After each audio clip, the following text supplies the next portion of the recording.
Morning all of you. Today we start our new chapter Glimpse of the Past means झलकियाँ अतीत की. Okay.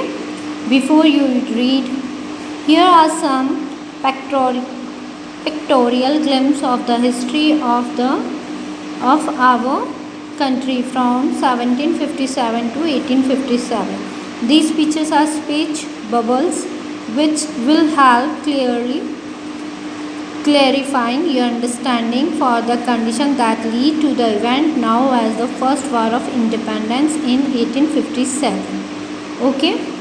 बच्चों यहाँ पर हम कुछ ऐसे हमारे वो देखने वाले हैं जिनके थ्रू हमें हमारे जो अतीत से कुछ जुड़े हुए फ्रीडम या हमारे मतलब आप देख सकते हैं कि जो पैट्रिकॉल होते हैं उनसे रिलेटेड कुछ झलकियाँ हैं जो यहाँ पे देखने को मिल रही है.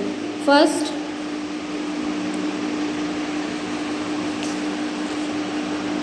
Oh my countryman, let your eyes fill with tears as you recall the sacrifices of India's martyrs. देखिए यहाँ पर आपने ये सॉन्ग सुना होगा, ए मेरे वतन के लोगों ज़रा आँख में भर लो पानी, जो शहीद हुए हैं उनकी ज़रा याद करें कुर्बानी. ये आप लोगों ने देखा होगा एक फंक्शन होता है दिल्ली के अंदर, दिल्ली के एक समारोह में. हमने इस गाने को कई बार सुना भी है. हमारी लता मंगेशकर जी ने इसे गाया है जिसके थ्रू हमें कुछ ऐसी झलकियाँ अतीत की देखने को मिलती है जिसमें हमारे कुछ शहीदों ने अपना सब कुछ न्यौछावर कर दिया था. ठीक है. देन सेकंड,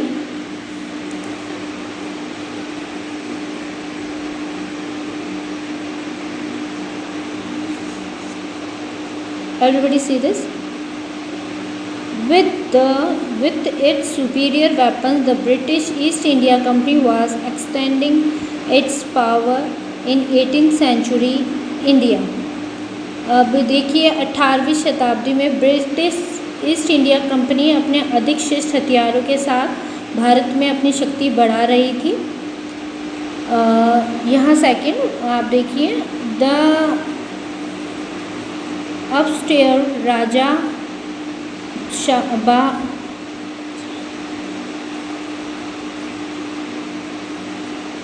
राजा बाह, the English merchant they will help me to defeat him. अब देखिए जो राजा बाह थे वह नया धनी मतलब नवधनिक हैं जो अंग्रेजी व्यापारियों को बुलवाते हैं उन्हें हजार में मदद करने के लिए. ठीक है. Then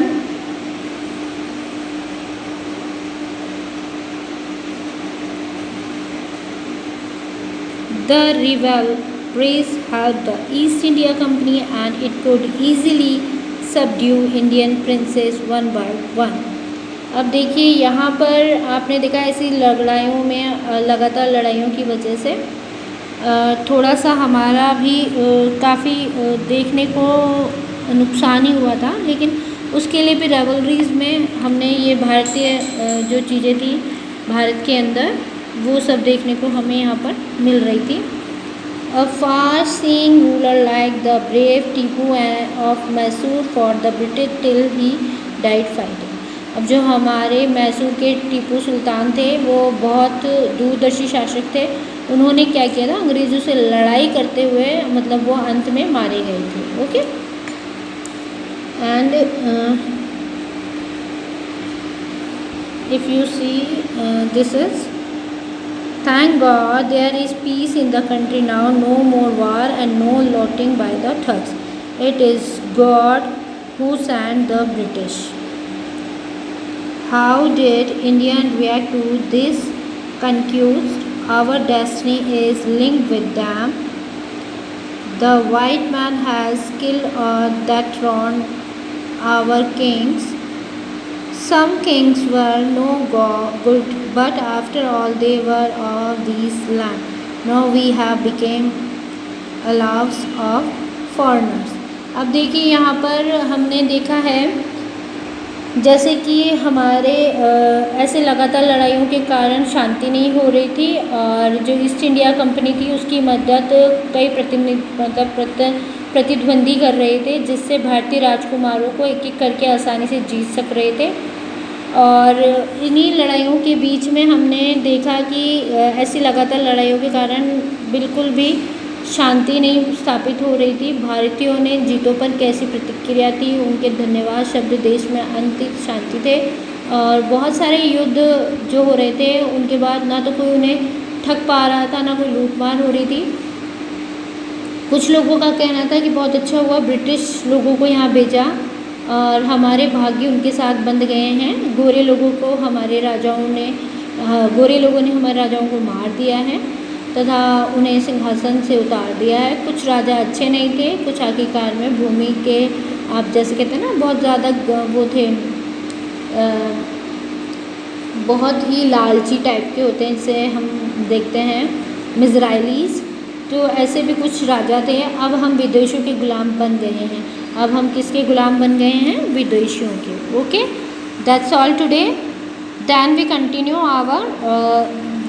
continue our chapter the glimpse of the past in next class. Okay, that time please बच्चों stay safe and follow the guidelines. Okay.